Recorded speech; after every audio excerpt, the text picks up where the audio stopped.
My name is Cami Costello, and leadership to me is being a good example, leading to success, being encouraging, and prioritizing development. And in this video, I'm going to interview 3 people and ask them questions about leadership. My name is Jonas Belizaire, and I am currently a owner-operator semi-truck driver. So the big trucks that you see on the highways, I currently own one, the front part, the semi, and the back part, the trailer. And I operate within the Midwest, and I've been doing it for the past 7 years. I've been an owner-operator for the past 4 years. First question. What do you believe are the top 3 qualities of a strong leader? Well, number 1, communication. Number 2, vision. Number 3, influence. Starting with communication, you have to be able to speak and communicate effectively. Number 2, vision. You have to be able to see past your nose. You got to have a dream. And most of the dreams, it starts in your brain. From there, you see it past your nose. And then from there, it's reachable. The third, influence. You need to be able to influence people and yourself in order to reach your dreams. All right, next question. What does success look like to you? Well, to me, success starts off, you got to be healthy. Health. Without health, there's no success. My best year in trucking, I was successful mentally, physically, and the market was very good. But when all that goes away, my health was still intact, and I was able to fully commit myself on being successful. From there, that's when the money came in. Next and last question. What's a leadership lesson you've learned? A leadership lesson that I've learned, you got to be able to motivate yourself. It starts within. You got to be able to motivate yourself to wake up every morning and reach for the stars. But it starts with the motivation, all right? And last but not least, you got to include God in everything you do. Thanks. Bye.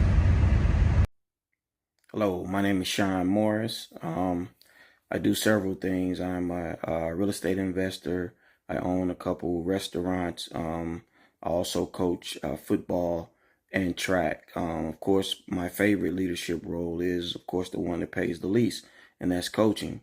I would say one of the most challenging things in that leadership role as a coach is that it's difficult to get through to a student athlete something new. If they're learning a new skill, whether it's football or track with throwing, it's hard to get them to forget some of their old habits and pick up and learn what it is that you're trying to show them a little bit differently. Not as though, not saying it's right or wrong, but it's just a way of coaching, a style of coaching. So that's one of the biggest biggest challenges.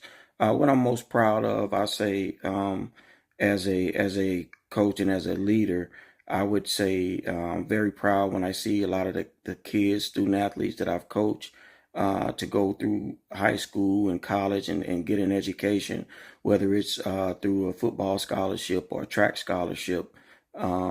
So that's that's one of my most proud moments, especially with my daughter, that I had the chance of coaching and the opportunity of coaching throughout her high school career and being able to see her get a college education and scholarship and get everything paid for.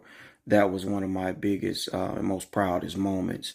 The last question is integrity. I say integrity is something that you do and we do when no one's looking, when we do the right thing when no one's looking.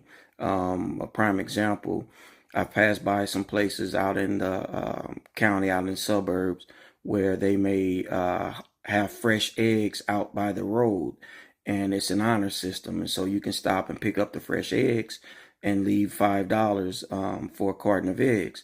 That's what integrity is all about. I mean, yeah, someone can stop by and take them, but it's integrity when no one is there at the stand and you choose to leave your $5. So integrity is doing the right thing even though no one is looking. What's your name and what do you do?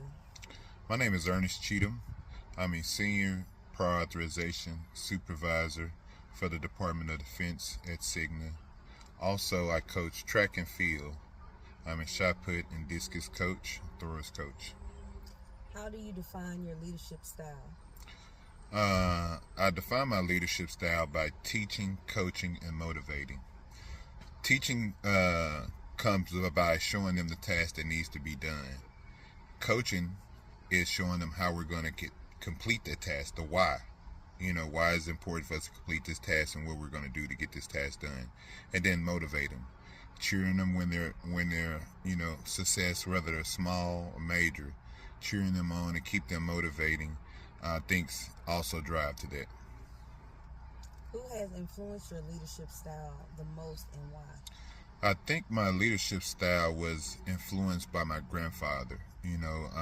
Spending time with him as a kid and him being in the military. He fought in the Korean War and he won medals and moved up the ranking. Same way from outside the military, he worked for a local army depot and he moved up the rankings there, and simple by treating people like people